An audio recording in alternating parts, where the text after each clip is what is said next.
আসসালামু আলাইকুম গাইস, চলে আসছি ঈদের পরপরই আঙ্গাইরা বাইপাসে। এখানে খুব সুন্দর সুন্দর রেস্টুরেন্ট রয়েছে, বিশেষ করে ওই যে ভাসমান রেস্টুরেন্ট খুবই সুন্দর। এটা অনেক আগে থেকে এখানে প্রচুর লোক হয়েছে ঈদের এই সময়। এবং এটা হলো আঙ্গাইরা সেই ব্রিজটা, এখান থেকে মাদারীপুর যাওয়া যায় আঙ্গাইরা থেকে।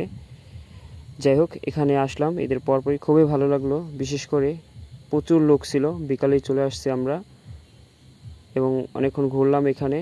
বিশেষ করে এখানে রেস্টুরেন্টগুলো খুবই ভালো লেগেছে এবং প্রচুর ভিড়।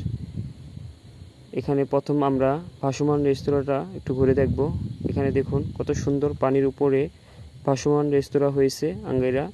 যারা যারা এখনও আসেননি তারা অনেক মিস করেছেন। এই জায়গাটা খুবই সুন্দর এবং এই ভাসমান রেস্তোরাঁটা রাতের বেলা আরও সুন্দর লাগে। যাই হোক, এখানে অনেক মানুষ ছিল ঈদের পরপরই, তাই জমজমাট। এখানে অনেক স্ট্রিট ফুড হয়েছে, খাবারের দোকানগুলা। তারপরে এখানে বিশেষ করে আমরা যেই জন্য আসছি, আপনার এখানে চায়ের আড্ডা, এই চায়ের আড্ডা থেকে চা খাবো, এই জন্যই। তাদের এখানে যে ভিড় ছিল এই জন্য আমরা একটু দেরি করে গেছি। তারপরে দেখি তারা চা তৈরি করতেছে। তাদের এখানে অনেক ধরনের চা পাওয়া যায়, বিশেষ করে তাদের মালাই চা, দুধ চা, এটাই সেরা। যাই হোক, আমরাও সিরিয়ালে আছি তাদের এই চা খাওয়ার জন্য। তারপরে আমাদের তিনজন আসছে, আমরা 3টা অর্ডার দিয়েছি। দেখুন একসাথে কতগুলো চা তারা তৈরি করতেছে। এখানে অনেক ভিড় ছিল, আমরা প্রায় 10 মিনিট দাঁড়িয়েছিলাম। যাই হোক, আপনারা চাইলে আসতে পারেন, খুব সুন্দর একটা জায়গা।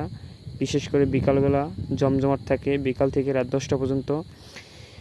যাই হোক, আমরা পরে চা পেয়েছি, চা নিয়ে আমরা সাইডে চলে আসছি। খুব সুন্দর একটা পরিবেশে চা খাচ্ছি, খুবই ভালো লাগতেছে।